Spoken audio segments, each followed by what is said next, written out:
কারণ এই পৃথিবীর জমিনে তোমার মর্যাদা 1000 বছর আগে ছিল না। আল্লাহ নবী তোমার মর্যাদা দিতে গিয়ে মক্কা জমিনে কত মার খেয়েছে। আল্লাহ নবী তোমার মর্যাদা দিতে গিয়ে তায়েফের জমিনে কত মার খেয়েছে। আল্লাহ নবী তোমার মর্যাদা দিতে গিয়ে উহুদের ময়দানে দান্দা মুবারক শহীদ হয়ে গেছে। তোমার মর্যাদা দিতে গিয়ে আল্লাহ নবীকে পাহাড়ে বন্দী থাকতে হয়েছে। নারী সমাজেরা, আমার মায়েরা, বোনেরা, বেটিরা, ইচ্ছা মতো খেয়াল মতো কাজ করো না গো। আল্লাহ নবী জানিয়ে দিয়েছে আদ-দাইয়ুসু লা ইয়াদখুলুল জান্নাহ, দাইয়ুস কোনদিন জান্নাতে যাবে না। মা হিসাবে ভালোবাসি, বোন হিসাবে ভালোবাসি, মেয়ে হিসাবে ভালোবাসি, সন্তান ভাই ছেলে হিসাবে বলে দিয়ে যায়। আল্লাহ নবী জানিয়ে দিলে জান্নাতি দরজায় লেখা আছে আদ-দাইয়ুসু লা ইয়াদখুলুল জান্নাহ, দাইয়ুস কোনদিন জান্নাতে যাবে না। দাইয়ুসটা কে? আল্লাহ নবী জানিয়ে দিলে যে নারী নাকি পরপুরুষের সামনে বিপর্দা হয়ে প্রকাশ হয়, যে নারী নাকি পরপুরুষের সঙ্গে পার্সোনাল গোপনে কথা বলে, যে নারী নাকি পরপুরুষের সামনে নিজের সৌন্দর্যকে প্রকাশ করার জন্য নরম সুরে মিষ্টি কথা বলে, যাতে পুরুষটা আমার উপরে অ্যাট্রাকশন করে, অন্তরের খবর তো আল্লাহ জানে। এ আমার আম্মা বোনেরা, ভাই হয়ে ছেলে হয়ে বলে দিয়ে যায় একসাথে জান্নাতে থাকবো, তাই বুঝিয়ে দিয়ে যায় এই দুনিয়ার মানুষ তোমাকে জাহান্নামের রাস্তায় ঢুকাবার জন্য 1000, 2000, 10,000, 20,000 প্রয়োজন হয় দেবে, কিন্তু তুমি জাহান্নামের খোরা হয়ে যাও। কিন্তু একবার মনে রেখে দাও, তোমার আমার নবী হযরত মুহাম্মদ রাসূলুল্লাহ তোমার আমার জন্য কত কষ্ট করেছে। এমন কোন কাজ করো না যাতে আমার নবী নারাজ হয়ে যায়। আমার আম্মারা, তোমার আমার সংসারে অভাব থাকতে পারে, কিন্তু ওই রকম অভাব নয় যে অভাবটা আল্লাহ নবী কলিজা টুকরি বেটি ফাতেমা সংসারে ছিল। কেমন সংসার ছিল? 3 দিন রোজা রেখেছে, ইফতারি করবে, সেহরি করবে, কোনো খাবার ছিল না, শুধু পানি দিয়ে ইফতার আর সেহরি করেছে।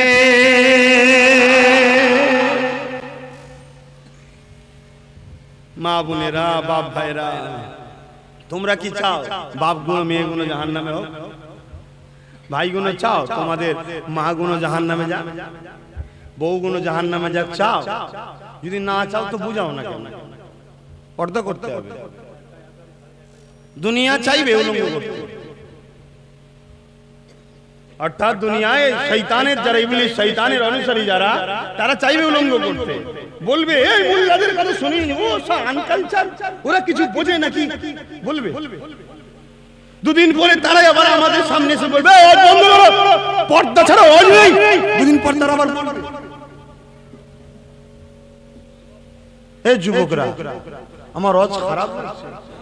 পার্টিতে যাচ্ছ, কুটুম বাড়ি যাচ্ছ, বিয়ে বাড়িতে যাচ্ছ, বন্ধুর বাড়িতে যাচ্ছ, নিজের স্ত্রীকে নিয়ে যাচ্ছ, সাথে করে নিয়ে যাও, কিন্তু তোমার বন্ধুর সঙ্গে তোমার স্ত্রী পার্সোনাল কথা বলবে, আলাদাভাবে গুজুর গুজুর করবে কেন?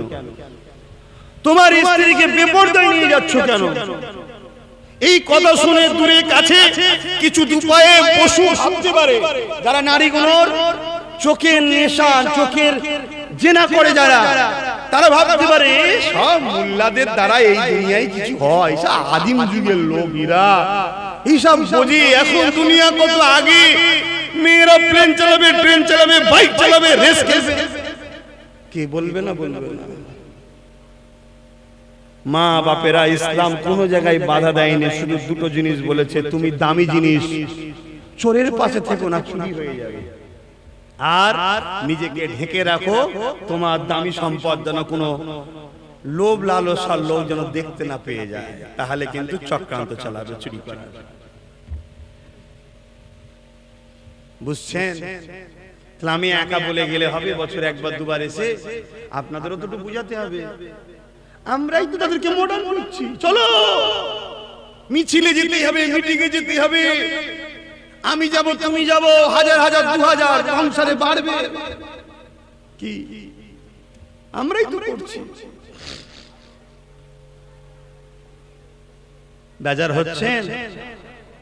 তুমি দুনিয়াদারিটা ছাড়ো না, একটু দুনিয়াদারিটা একটু ছাড়ো। আরে মুসলমান ছেলে মেয়েরা, তরুণেরা, সমাজে একটা প্রবাদ বাক্য আছে, লোভে পাপ, পাপে মৃত্যু। এ নওজওয়ানেরা, সমাজে আরেকটা প্রবাদ বাক্য আছে, প্রথমে ফিরি খাওয়ানো অভ্যেস করো, তারপরে টিপ দিয়ে সই করিয়ে জায়গা জমি নিয়ে নাও। তাই দেখে নিও, সামান্য কেউ ফিরি দিলে নারীরা যেন বেহুজুদি না হয়ে যায়। মনে রেখে দিও, পর্দা হলো ফরজে আইন, পর্দা করতেই হবে। আমার মা পর্দা করলে ঠেকুয়ার মায়েদের পর্দা হয়ে যাবে না, আমার বোন পর্দা করলে মাদানীপুরের বুড়িদের পর্দা হয়ে যাবে না। এটা ফরজে আইন, প্রত্যেকটা নারীদের জন্য পর্দা করা মহান স্রষ্টা আল্লাহর হুকুম। দুনিয়ার শয়তানদের হুকুম মানতে গিয়ে আল্লাহর হুকুমের বেখিলাফ যেন না হয়ে যায়, অভাবী সংসার হতে পারে। আল্লাহ তোমাকে পরীক্ষা করার জন্য দিয়েছে, মনে রেখে দিও।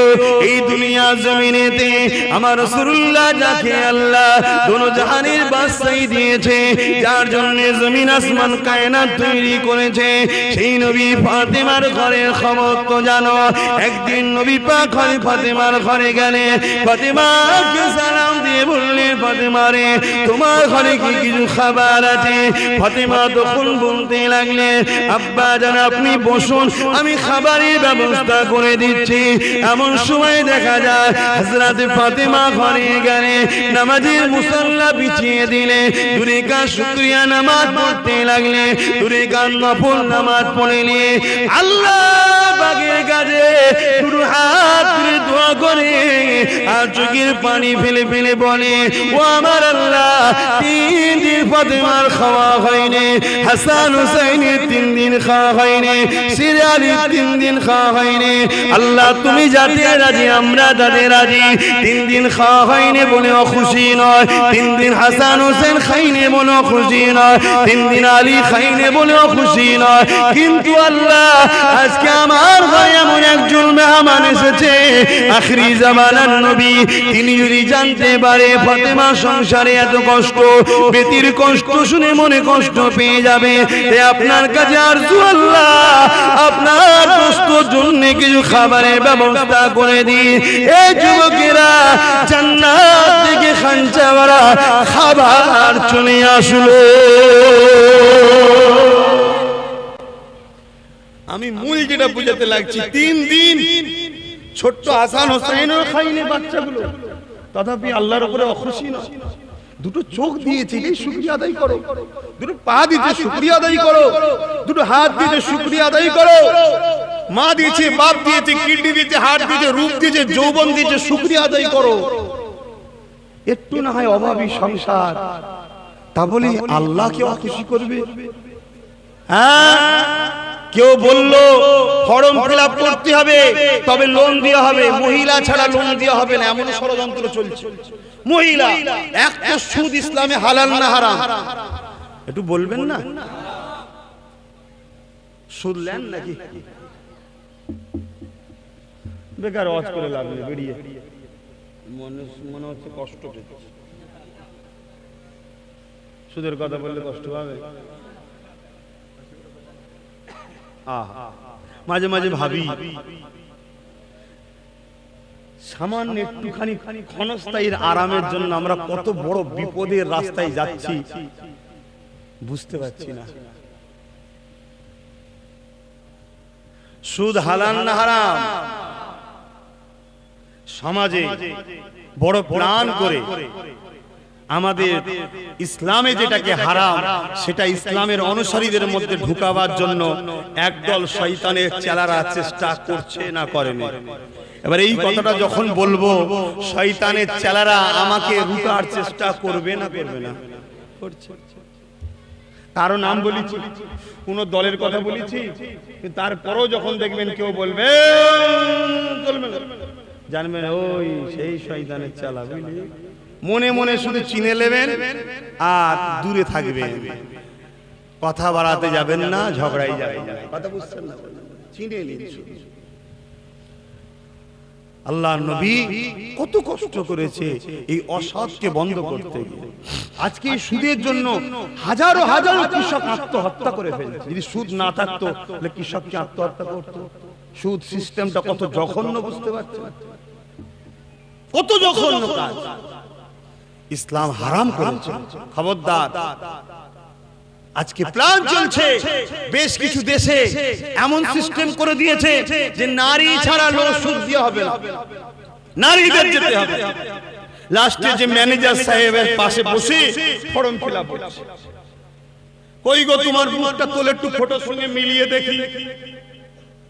কথা বুঝছেন না? এরকম করে মাফ করবেন, ভাষাটা খারাপ লাগলো, কতজনের পরিবার স্বামী ছেড়ে দিয়ে পালিয়ে গেছে অন্যজনের সাথে। কেন? শয়তান সর্বসময় আমাদের ঘরে ভুল রাস্তায় নাবাই না।